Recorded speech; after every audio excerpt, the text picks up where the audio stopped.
दोस्तों आज जिस हॉरर मूवी की कहानी मैं आपको सुनाने जा रहा हूँ ये अपने वक्त की सबसे ज़्यादा हॉरर मूवी मानी जाती है। इस मूवी ने हॉलीवुड में हॉरर मूवीज़ को एक नई डायरेक्शन में डाला और बिल्कुल यूनिक आइडियाज़ की राह हमवार की। उसके बाद आने वाली हॉरर मूवीज़ कहीं ना कहीं इसी मूवी के प्लॉट पर ही बनाई जाती हैं या इस मूवी से आइडियाज़ लेकर आज इस कहानी को वीडियो के साथ देखें। आई एम 100% श्योर कि आपको डर लाजमी लगेगा। तो चलें इस मूवी की एक्सप्लेनेशन और कहानी आपको सुनाना शुरू करता हूँ।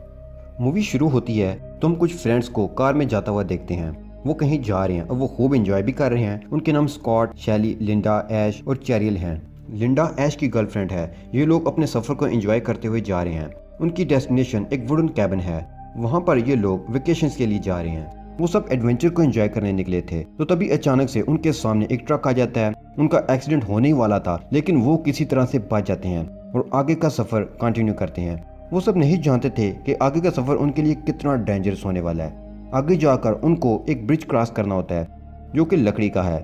गाड़ी जब गुजर रही होती है तो वीक लकड़ी टूट जाती है और टायर फंस जाता है।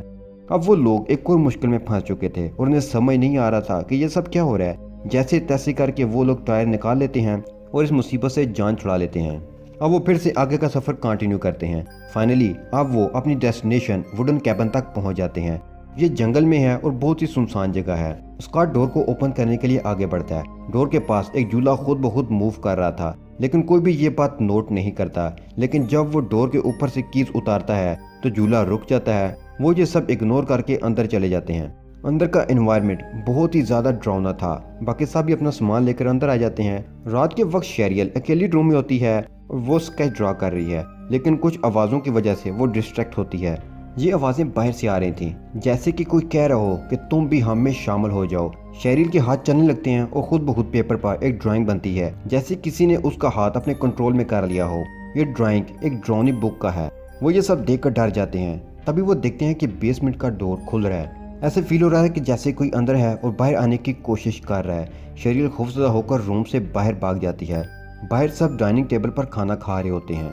वो भी उनके साथ बैठ जाती है। अचानक से बेसमेंट का डोर ओपन हो जाता है। वो सब घबरा जाते हैं। उन्हें लगता है कि शायद अंदर कोई जानवर है तो उसे देखने के लिए स्कॉट जाता है। काफ़ी देर गुजर जाती है लेकिन स्कॉट वापस नहीं आता तो उसे देखने के लिए ऐश लालटेन लेकर जाता है। ऐश जब बेसमेंट में जाता है तो फ्यूड हो जाता है। ये बहुत ही डरावना था। ऐश को वहाँ डोर भी नजर आता है। वो उसे ओपन करने लगता है तो स्कॉट उसे डरा देता है। वो उसे वहाँ कुछ चीज़ें दिखाता है। उन्हें एक बुक मिलती है जिसके अंदर शैतानों की बहुत ही ज़्यादा ड्राइंग्स हैं। फिर उन्हें वहाँ एक टेप रिकॉर्डर भी मिलता है और कुछ वेपन्स भी। ये बुक वही थी जिसका स्केच शरियाल ने बनाया था। वो ये सब सामान लेकर ऊपर आ जाते हैं और टेप रिकॉर्डर ऑन करते हैं। उन्हें एक आदमी की आवाज़ आती है। वो कहता है कि ये जंगल बहुत ही ज़्यादा खतरनाक है। मैं और मेरी वाइफ यहाँ आए थे। हमें बेसमेंट से बुक मिली जिसका नाम द बुक ऑफ डेड है। उसके अंदर एक मंत्र है जिसे पढ़ने से शैतान आ जाता है और मैंने वो मंत्र गलती से पढ़ लिया और वो शैतान वहाँ आ गया। उसने मेरी वाइफ को भी पोजेस कर लिया। मैं यहाँ से भागना चाहता हूँ और ये जंगल मुझे वापस नहीं जाने दे रहा। ये सब सुनकर शरियाल डर जाती है और वो टेप रिकॉर्डर बंद कर देती है। इन सब को ये मजाक लग रहा होता है। वो दोबारा से टेप रिकॉर्डर को ऑन करते हैं। वो आदमी मंत्र पढ़ता है तो शैतान जाग जाता है। वहाँ का एनवायरनमेंट बहुत ही ज़्यादा ख़राब होने लगता है और कैबिन के बाहर की ज़मीन फटने लगती है। मंत्र सुनकर शरियाल की तबीयत खराब हो जाती है और वो चिल्लाने लगती है। तो तभी विंडो में एक ट्री की एक ब्रांच आकर गिरती है। वो सब फीड हो जाते हैं और खुद को सली देते हैं कि बाहर मौसम खराब होने की वजह से ये सब हो रहा है और दरख्त गिरा है। वो इग्नोर कर देते हैं। ऐश लिंडा को एक लॉकर देता है जिसे देखकर वो खुश हो जाती है। दूसरी तरफ शरियाल अपने रूम में होती है और उसे फिर से आवाज़ें आने लगती हैं कि तुम भी हम में शामिल हो जाओ। वो पता लगाने के लिए बाहर आ जाती है कि आवाज़ें किधर से आ रही हैं। वो आगे पीछे देखने लगती है तो तभी एक ट्री की टहनियाँ आकर उसे पकड़ लेती हैं। वो उसे मुकम्मल तौर पर अपने कंट्रोल में कर लेती हैं और उसके साथ बुरा करने लगती हैं। वो किसी तरह उनसे बचकर अंदर की तरफ भाग जाती है लेकिन इससे डोर ओपन नहीं हो रहा था तो तभी ऐश वो डोर ओपन करता है। शरियाल घबराई हुई अंदर आ जाती है और सबको बताने लगती है कि बाहर क्या हुआ। वो लोग उसकी बात का यकीन नहीं करते। फिर वो ऐश से कहती है कि मुझे अभी वापस जाना है। ऐश उसे गाड़ी में लेकर निकल जाता है। जब वो आगे जाते हैं तो ऐश गाड़ी से बाहर निकलकर खड़ा हो जाता है। उसके पीछे चेरियल भी आ जाती है। वो देखती है कि जिस ब्रिज को वो क्रॉस करके आए थे अब वो टूट चुका है और इस वजह से वो लोग पार नहीं जा सकते। अब चेरिल को पता चल जाता है कि वो लोग अब इस जंगल से बाहर नहीं निकल सकते। वो पैनिक हो जाती है और पागलों वाली हरकतें करने लगती है। ऐश उसे कार में बिठाकर वापस कैबिन में ले आता है। ऐश उस टेप रिकॉर्डर को फिर से ऑन करता है और बाकी की रिकॉर्डिंग सुनने लगता है। वो आदमी कहता है कि जिसके अंदर शैतान हो उस शख्स को टुकड़े टुकड़े कर दो। मैं यहाँ से भागना चाहता हूँ, लेकिन मैं अपनी वाइफ से प्यार करता हूँ, उसके टुकड़े टुकड़े नहीं कर सकता। अब अचानक से शेरियल अजीब हरकतें करने लगती है। वो खौफनाक नजर आ रही थी और वो बेहोश हो जाती है। सब उसे देख कर डर जाते हैं। लिंडा उसे देखने के लिए आगे बढ़ती है। शेरियल अचानक से होश में आ जाती है और उसके पाँव में पेंसिल घुसा देती है। ऐश पर अटैक करके उसे दूर फेंक देती है।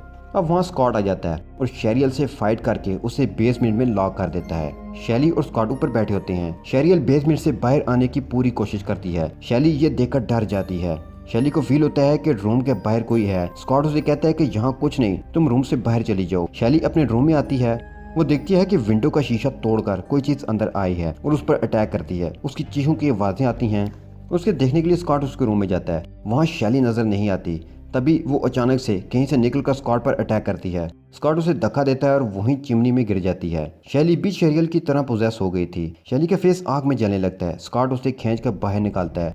वो दोबारा स्कॉट पर अटैक करने लगती है। बेसमेंट वाले वेपन से वो स्कॉट को मारने वाली होती है, तो तभी स्कॉट अपने चाकू से उसका हैंड कट कर देता है। वो अपनी हैंड को भी खा जाती है। वो जब दोबारा से स्कॉट पर अटैक करने लगती है तो स्कॉट कुल्हाड़ी से उस पर अटैक करता है, उसके टुकड़े टुकड़े कर देता है। शैली मर तो जाती है, लेकिन उसके जिस्म के टुकड़े अभी भी मूव कर रहे थे। ऐश और स्कॉट इन टुकड़ों को एक कपड़े में डालकर बाहर ले जाते हैं और गड़ा खोदकर दफनाने लगते हैं।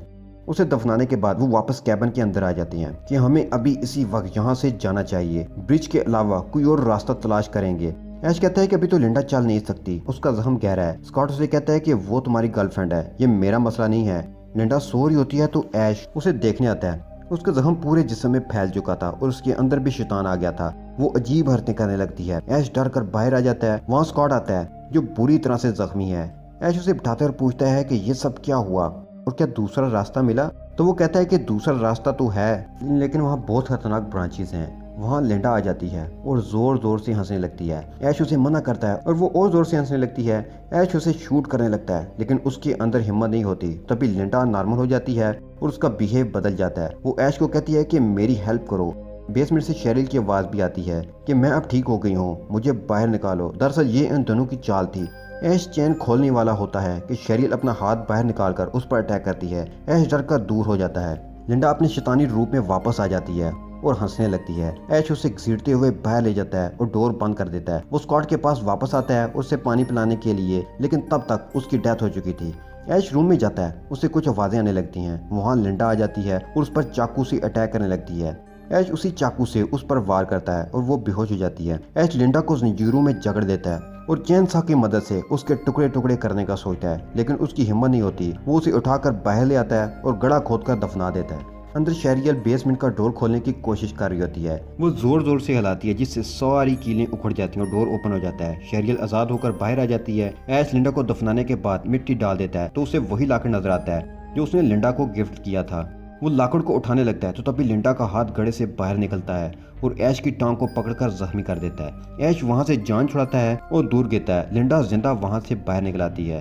वो ऐश पर अटैक करने वाली होती है। ऐश के हाथ में एक बेलचा होता है। वो उससे लिंडा का सर जिस्म से अलग कर देता है, लेकिन वो अब भी जिंदा थी। ऐश डर जाता है और कैबिन में आकर डोर बंद कर देता है। वो अंदर आकर देखता है कि बेसमेंट का डोर ओपन हो चुका है, यानी शेरियल अब आजाद है। ऐश बहुत ही केयरफुल हो जाता है। वो गन उठाता है। विंडो से शेरिल उस पर अटैक करने लगती है, लेकिन वो उस गन से उस पर अटैक करता है। इसी दौरान उसकी गोलियां खत्म हो जाती हैं और गोलियां लेने के लिए ऐश बेसमेंट में जाता है। बेसमेंट में पाइप लीक हो जाता है और हर तरफ से खून आने लगता है। ऐश वापस आ जाता है। हर तरफ खामोशी होती है। ऐश केयरफुल हो जाता है कि शेरिल कहीं से भी हमला कर सकती है। वो डोर के आगे कुछ चीजें रख कर बंद कर देता है। डोर के पीछे से शेरिल उस पर अटैक करती है और वो गन से उसे शूट करता है, लेकिन तभी वहाँ स्कॉट भी आ जाता है। उसके अंदर भी शैतान आ गया था। वो ऐश पर अटैक करने लगता है। ऐश उसकी आंखों के अंदर उंगली डालकर आंखें फोड़ देता है और वो ऐश के अंदर लकड़ी घुसा देता है। ऐश वो लकड़ी बाहर निकालता है। उसके अंदर से धुआं निकलने लगता है। उसे समझ नहीं आती कि ये सब क्या हो रहा है। उसकी नज़र उसी शैतानी बुक पर पड़ती है जो आधी जल चुकी है।